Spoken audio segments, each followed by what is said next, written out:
오늘 우리에게 허락하시는 말씀 마가복음 9장 9절에서 13절까지 말씀입니다.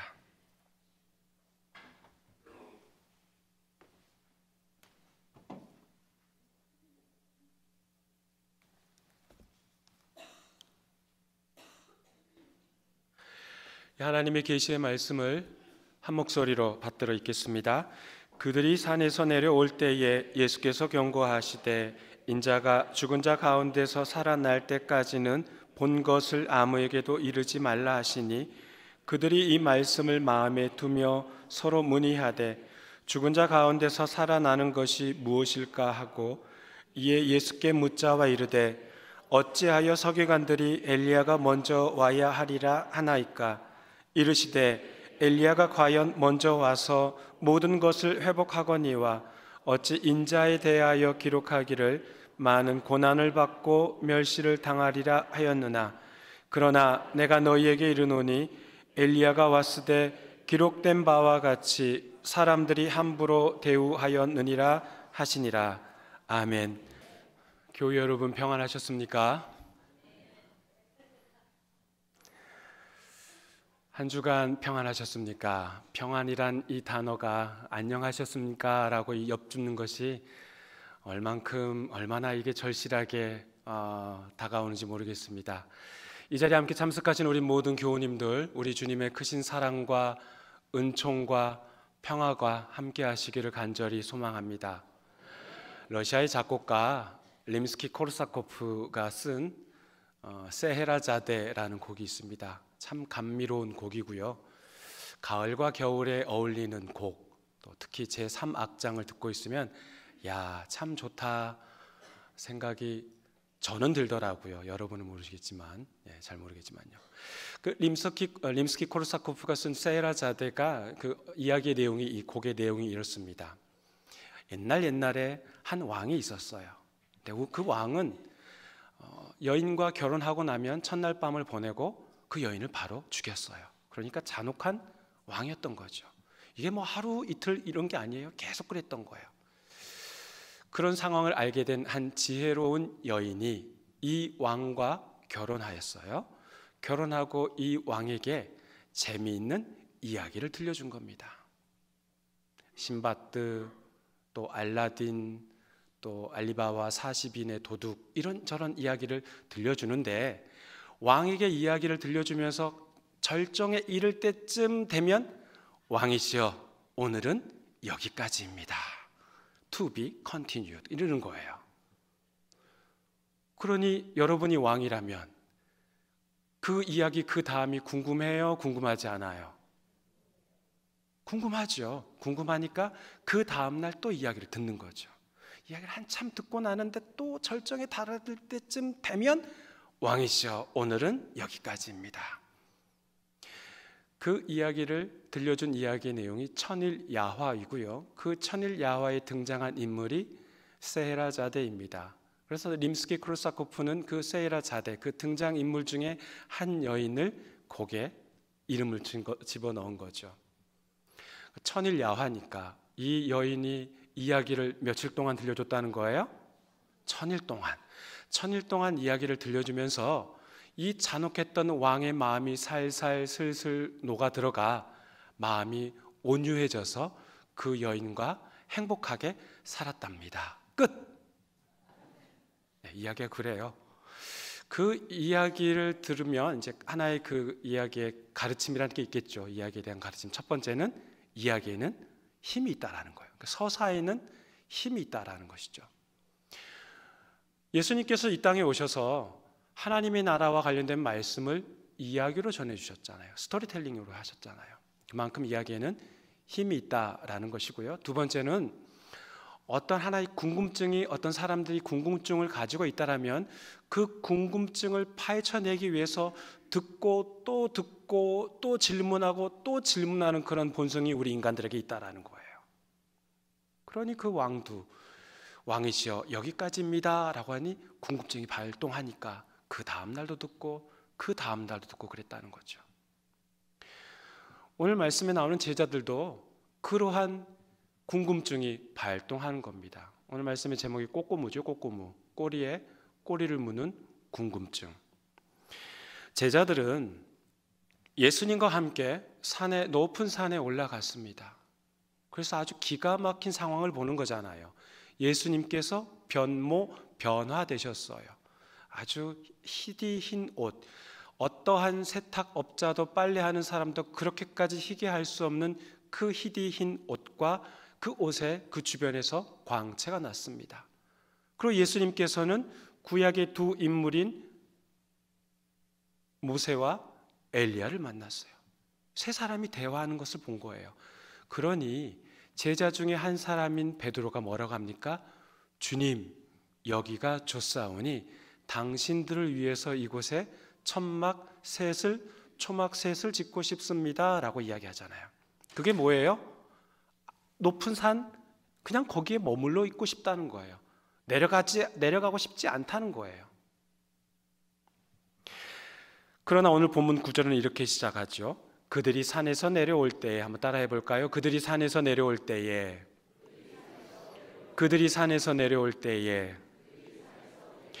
지난주에도 말씀드렸습니다. 초월 신앙을 경험하고 영적 체험을 한 자들은 그곳에 그대로 머무르면 안 됩니다. 하나님께 찬양하고 말씀 듣고 기도하고 또 위로받는 그 예배당이 아무리 좋아도 이곳에서만 머물러서는 안 된다는 거죠. 말씀 듣고 그 말씀대로 살아낼 수 있는 삶의 터전, 삶의 현장으로 나가야 된다는 거예요. 교회 울타리 밖으로 나가야 한다는 겁니다. 이제 여러분이 베드로와 야고보와 요한이라고 한번 생각해 보십시오. 이제 상상의 나래를 펼쳐보는 겁니다. 만약 여러분이 그 세 제자들이었다면 하산하면서, 산에서 내려오면서 어떤 생각을 하였겠습니까? 상상하고 계시는 거죠. 생각하고 계시는 거죠. 입으로만 말씀을 안 하실 뿐이고, 그렇게 알고 있겠습니다. 와, 우리가 본 게 꿈이야 생시야? 야, 정말 대단했어. 우리가 조금만 정신 차렸더라면 예수님께 좀 말씀을 드려서 허락을 받아서 우리가 그토록 그리워하고 보고 싶어 했던 그 모세와 엘리야와 한번 좀 대화 좀 나눴으면 어땠을까? 야, 이거 우리 내려가서 다른 제자들에게 이거 말하면 걔네들이 진짜 알아들을까? 믿을까? 뭐 이런저런 생각과 말을 서로 속닥속닥 하면서 산을 내려왔겠죠. 뭐 요즘 같은 세상이라면야 산을 내려오면서 핸드폰을 당장 켜고 제자들에게 막 문자를 보냈거나 내가 좀 이거 인증샷 좀 찍어놨으면 좋았을 텐데 뭐 이런 마음 가지지 않았겠습니까? 그럼 주님께서 뭐라고 말씀하십니까? 우리 9절 말씀 함께 읽어보겠습니다. 그들이 산에서 내려올 때에 예수께서 경고하시되 인자가 죽은 자 가운데서 살아날 때까지는 본 것을 아무에게도 이르지 말라 하시니, 마음이 붕 떠 있는 제자들에게, 초월 신앙을 경험한 제자들에게 뭐라고 하셔요? 경고하셨답니다. 예수님께서 경고하셨답니다. 어떤 경고입니까? 한마디로 요약하면 입 조심해, 말 조심해, 그거죠. 너희들 말 조심해. 근데 예수님께서 입 조심해, 말 조심해 라고 경고한 것이 오늘 말씀에만 등장하는 게 아니에요. 예수님께서는 나병 환자를 치유해 주신 후에 엄히 경고하시면서 입 조심해, 말 조심해 라고 말씀하셨습니다. 또 회당장 야이로가 무릎을 꿇고 주님, 제 딸이 죽게 되었습니다. 와서 한번 봐주십시오. 주님께서 안수해 주십시오 라고 했을 때 예수님께서 아무 말씀 없이 해당장 야이로와 함께 그의 집으로 갑니다. 도중에 어떤 이야기가 나와요? 심부름꾼이 당신의 딸이 죽었습니다. 더 이상 예수님을 피곤케 하지 마십시오 라고 했을 때 예수님께서 뭐라고 말씀하셔요? 그가 잔다, 죽은 게 아니다, 잔다 라고 말씀하시면서 회당장 야이로의 집에 들어가 그 딸의 손을 잡아 일으키시면서 뭐라고 말씀하셔요? 달리다 쿰, 소녀야 일어나라 라고 말씀하셔. 주변에 많은 사람들이 놀랍니다. 그러자 주님께서 뭐라고 말씀하셔요? 입 조심해, 말 조심해 라고 하죠. 마가복음 7장에서는 예수님께서 말이 어눌하고 청각장애인을 고쳐주시고 그 청각장애인에게도 뭐라고 말씀하셔요?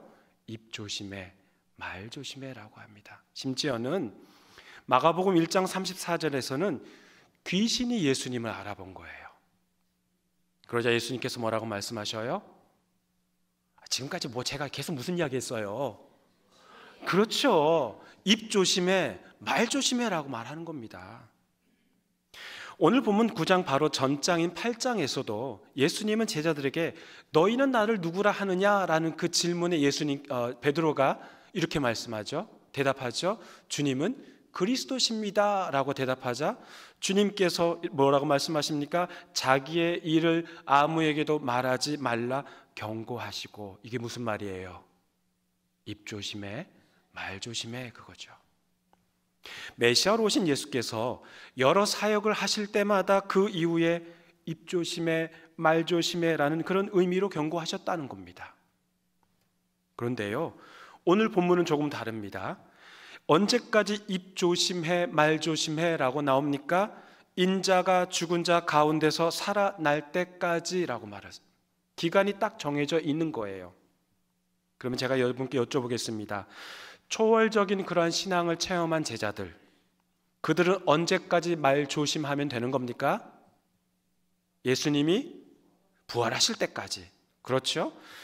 그러면 부활 이후에는 어떻게 해도 된다는 거예요? 예수님의 부활 이후에는 자신들이 본 것을 말해도 된다, 안 된다? 된다. 그런데 된다에서 그치는 것이 아니라 반드시 말해야 한다입니다.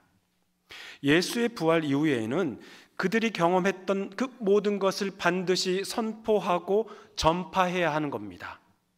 해도 되고 안 해도 되고가 아니라 반드시 해야 됩니다. 예수님께서 공생의 초기에 치유 사역을 하시거나 귀신을 내쫓는 그런 사역을 하시고 이 사실을 다른 이들에게 알리지 말라고 하신 것, 입 조심해, 말 조심해 라고 말씀하신 것은 이런 치유의 사건이 마치 그리스도, 메시아의 사역의 전부인 양 오해할 수 있기 때문입니다. 귀신 내쫓고 병 고치는 것이 메시아가 이 땅에 와서 하는 사역의 일부분일 뿐인데 그것이 전부인 양 착각할 수 있기 때문에 예수님께서는 입 조심해, 말 조심해 라고 말씀하신 것이죠. 그러나 예수께서 종교 기득권층에 끌려가서 핍박을 받고 죽임을 당하고 부활하신 후에는 이제야 제자들이 아하, 치유 사역, 귀신 내쫓는 사역이 전부가 아니구나. 예수님은 진정 모든 이들을 위해 이 땅에 메시아로 오신 분이구나 라는 것을 비로소 깨닫게 된다는 겁니다. 그 전까지는 이것이 메시아의 사역인지 이 메시아의 사역이 이것이 전부인지 아닌지 도통 모르겠다는 거예요. 그러니 궁금하긴 하죠. 그러나 주님께서 뭐라고 하셨어요? 입 조심해, 말 조심해. 절대 다른 이들에게 알리지 말라고 하셨어요. 그러면 어떻게 해야 합니까? 알리면 됩니까? 안 됩니까? 알리면 돼요? 안 돼요? 입 조심해, 말 조심해 했는데요. 알리면 안 되죠. 그러니까 더 궁금한 거예요, 이 제자들은. 그러니 서로 웅성거리면서 산을 내려옵니다. 죽은 자 가운데서 살아나는 것이 무엇이냐라고 서로 마음에 두고 있으면서도 서로 물어보면서도 입조심하고 있는 거죠. 아이들이 좀 걸음마 좀 떼고 또 막 달리기까지 하고 그 정도 되면 말이 터지잖아요. 말이 터지고 나면 이 애들이 가장 많이 하는 단어가 뭡니까? 가장 많이 하는 문장이 뭡니까? 그렇죠? 이게 뭐야? 이게 뭐야? 그리고 왜요? 왜요? 예, 그거예요. 아이들이 정말 궁금해서 하는 거예요. 부모를 귀찮게 하고 싶어서 하는 게 아니라 정말 궁금해서 그러는 거예요. 이게 뭐예요? 이게 뭐야? 왜요? 왜요? 심지어 엄마 아빠 나 사랑해? 그러면 이제 엄마 아빠한테 대답해요. 그럼 널 사랑하지. 하늘만큼 땅만큼 사랑하지. 엄마 정말 사랑해? 아빠 나 정말 사랑해? 그럼 그렇다니까. 그러면서 아이가 결혼식 사진을 딱 가리키면서 왜 여기 나 없어? 너 나 사랑하는데 왜 여기에 나 없어? 그럼 뭐라 그래요? 아, 너는 그때 하늘나라에 있었어. 왜 나는 하늘나라에 두고 엄마 아빠만 사랑하고 사진 찍어? 왜 난 여기 없어? 그런 거죠. 왜? 왜요? 뭐라고 대답하실 거예요? 아이들은 궁금한 거 못 참아요. 꼬리에 꼬리를 물고 그 궁금증을 해결하려고 하는 거죠. 왜요? 왜요? 이게 뭐예요? 마찬가지입니다. 제자들도 마찬가지예요. 높은 산에 올라 초월적인 신앙 체험을 했어요. 눈으로 똑똑히 보기도 했어요. 자신들의 그런 목격담을 말하면서 산에서 내려오면서 서로 세 제자가 서로 웅성웅성거리면서 말하면서 내려와요. 그런데 예수님께서 경고하십니다. 당신이 부활하기 전까지는 입도 뻥끗하지 말라라고 말씀하십니다. 그러니 더욱 궁금한 것이죠. 궁금증이 꼬리에 꼬리를 무는 겁니다. 그렇다면 제자들은 부활에 대해 전혀 아는 게 없어서 서로 웅성거리면서 죽은 자 가운데서 살아나는 것이 무엇이냐라고 물었을까요? 아닙니다. 유대인들에게 있어서도 부활 개념이 있었어요. 물론 그 개념이 아브라함 때, 또 이삭 때, 야곱, 모세 때 그때 있었던 건 아니고요. 그들이 바벨론으로 포로로 끌려간 이후에 페르시아 왕의 고레스 왕의 칙령으로 다시 예루살렘으로 귀환하고 나서, 그리고 나서 한참 이후에 이 부활이란 개념이 생기게 된 겁니다. 유대 종파 중에 사두개파와 바리새파가 있지 않습니까? 사두개파는 부활을 인정하지 않아요. 그러나 바리새파는 부활을 인정해요. 다시 말해서 이 유대인들에게 있어서도 부활이란 개념이 아주 없었던 것이 아니라는 겁니다. 유대인이 생각하는 부활에 대해 성경에서 잠깐 언급하기도 하는데요. 다니엘 2장 12장 2절 말씀 같이 읽어보겠습니다. 땅의 티끌 가운데에서 자는 자 중에서 많은 사람이 깨어나 영생을 받는 자도 있겠고 수치를 당하여서 영원히 부끄러움을 당할 자도 있을 것이며. 그러니까 유대인들, 제자들이 이해하는 부활은 마지막 날, 그러니까 다니엘서 12장 2절을 근거로 해서 보면 유대인들이 생각하는 부활은 딱 두 가지예요. 마지막 날 일어나고 모두 함께 일어나는 거예요. 죽은 자가 모두 함께 일어서는 것이죠. 그런데 지금 주님께서 뭐라고 말씀하셔요? 인자가 죽은 자 가운데서 살아날 때까지 개인의 부활을 말씀하고 있는 거예요. 그러니 제자들은 도통 이해할 수가 없는 거죠. 그러니 더 궁금해요? 궁금하지 않아요? 궁금하죠. 여러분은 궁금하지 않으실지 몰라도 제자들은 궁금한 거예요. 자기들이 알고 있는 부활과는 전혀 다른 지금 부활을 이야기하고 있으니 궁금한 거예요. 당연히 예수님이 말하는 부활이 무엇인지 궁금한 거예요.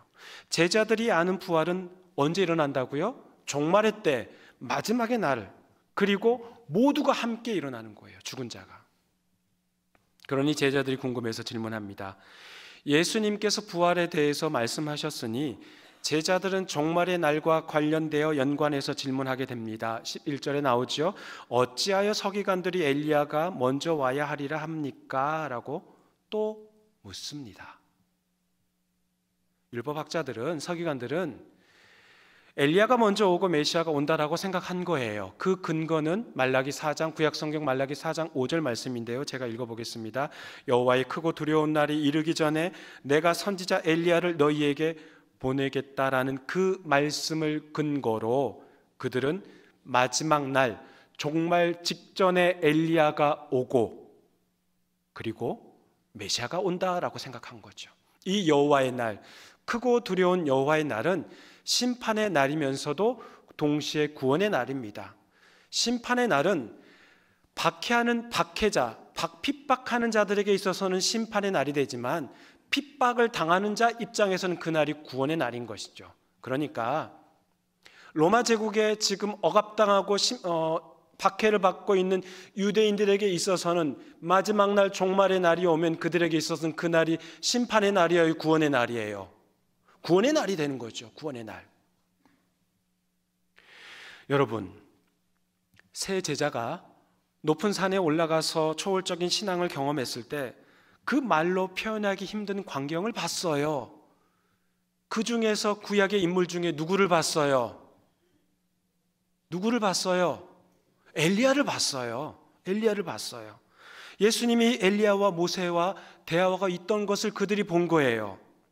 그래서 11절 말씀, 어찌하여 서기관들이 엘리야가 먼저 와야 하리라 하나이까? 라는 이 질문에는 이런 뜻도 담겨 있습니다. 예수님, 우리가 엘리야 봤잖아요. 그러면 엘리야 이후에 메시아가 온다라는 그런 서기관들의 주장이 있잖아요. 엘리야를 봤으니 당신이 메시아라면 왜 당신이 죽어야 합니까? 라는 질문이에요. 엘리야를 봤어요. 그런데 그 이전 8장에서 예수님께서 뭐라고 말씀하셨어요? 인자가 종교 기득권층에게 버림받아 죽임을 당하고 사흘 만에 살아나야 하리라 라고 말씀하시지 않았습니까? 그러니까 제자들은 그걸 받아들이기 힘든 거예요. 높은 산에서 엘리야도 봤고 엘리야 이후에 메시아이신 예수님도 이제 오셨는데 왜 메시아가 죽어야 하느냐? 이제 우리에게는 여호와의 날, 구원의 날이라는 게 오는 건데 왜 메시아가 와서 죽어야 하느냐? 이걸 받아들이기 힘든 거예요. 그렇습니다. 아직도 이들은 메시아를 로마 제국을 전복시키는 그런 군사적인 메시아로 생각하고 있던 것이죠. 그들에게 있어서는 제2의 다윗 왕조를 꿈꾸고 있으니 희망 가득한 그 신락 같은 희망이라 할지라도 그 희망, 그거 하나 붙잡고 메시아 사상, 군사적인 메시아가 도래할 것이라고 그들은 믿고 있었던 겁니다. 생각이라는 게 쉽게 바뀌지 않습니다. 습관도 쉽게 바뀌기 어려워요. 한 가정을 꾸린다고 남녀가 만났어요. 30년을 다른 지역, 다른 환경, 또 다른 가정에서 살다가 예식 올리고 한 집에서 살게 된다고 바로 한 마음이 됩니까? 그러던가요? 치고받고 소리치고 싸우던가 아니면 서로가 양보하고 입 꾹 다물고 참아가면서 살아가는 게 부부 아닙니까? 처음부터 한 마음으로 사는 부부가 어디 있습니까? 습관, 버릇 바꾸기 어렵습니다. 200년, 300년 동안 전통처럼 이어진 그 메시아에 대한 관점이 쉽게 바뀌지 않는다는 거죠. 아무리 베드로가 주는 그리스도시요, 주님은 메시아이십니다, 주님은 우리를 구원할 자이십니다 라고 고백했어도 자신이 가지고 있는 그 유대인이 가지고 있는 메시아 관점을, 군사적인 메시아 관점, 메시아 사상을 쉽게 내려놓을 수 없다라는 겁니다. 주님, 저희가 엘리야 봤지 않습니까? 당신께서도 엘리야와 대화하고 있었잖아요. 서기관들이 엘리야가 먼저 와야 한다면서요. 그러면 당신이 메시아이신데 왜 메시아로 오신 당신이 죽어야 합니까? 그게 메시아가 할 사역입니까? 이 세상을 바꿔야 하지 않겠습니까? 시퍼렇게 살아있는 이 막강한 권력 로마 제국을 내버려 두실 겁니까? 자유와 해방, 독립을 위해서 함께 일어서야 하지 않겠습니까? 꼬리에 꼬리를 무는 그런 궁금증으로 제자들은 하산하면서 묻고 또 묻는 겁니다. 그때 예수님께서 뭐라고 말씀하셔요? 제자들의 질문이 맞다고 합니다. 13절 말씀 함께 읽어보겠습니다. 그러나 내가 너희에게 이르노니 엘리야가 왔으되 기록된 바와 같이 사람들이 함부로 대우하였느니라 하시니라. 예수님께서는 제자들의 질문에 맞다고 합니다. 그러나 예수께서는 제자들이 높은 산에서 봤던 그 엘리야를 가리키는 게 아니라고 말씀하셔요. 엘리야가 왔으니 사람들이 함부로 대했다라고 말씀하십니다. 그러니까 높은 산에서 봤던 그 엘리야는 아니라는 것이죠. 근데 이 엘리야가 예수님 시대에 왔대요. 근데 사람들이 함부로 대했대요. 도대체 그럼 그 엘리야가 누구냐 하는 거예요. 오늘 본문과 평행 본문인 마태복음에서 제자들이 깨닫습니다. 마태복음 17장 13절을 제가 읽어봅니다.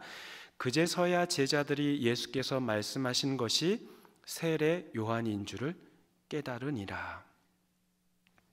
제자들에게 있어서 꼬리에 꼬리를 무는 그 궁금증이 하나 둘 해결돼 가고 있는 것이죠. 세례 요한인 엘리야가 왔어요. 그가 와서 사람들에게 죄를 자복하고 회개하라 선포하면서 세례를 베풀었어요. 죄를 지적하다가 세례 요한은 어떻게 됩니까? 죽게 됩니다. 세례 요한인 엘리야가 왔으니 순서가 되어 메시아이신 예수께서 오신 것이죠. 여호와의 날이 도래한 겁니다. 하나님의 나라가 이 땅에 펼쳐진 순간입니다. 인간의 죄 문제를 해결하기 위해 이 땅에 오신 예수께서는 앞으로 메시아의 사역을 하시는 것이죠. 그 사역이 뭡니까? 핍박받고 종교 기득권층들에게 핍박받고 죽임당하고 부활하시는 그 일련의 과정입니다. 예수를 따르는 자들에게는 구원의 날이 될 것이고 예수를 멸시하는 자들에게는 그 날이 심판의 날이 될 것이지요. 그 말씀을 마가복음 8장에서 이렇게 말씀하셨어요.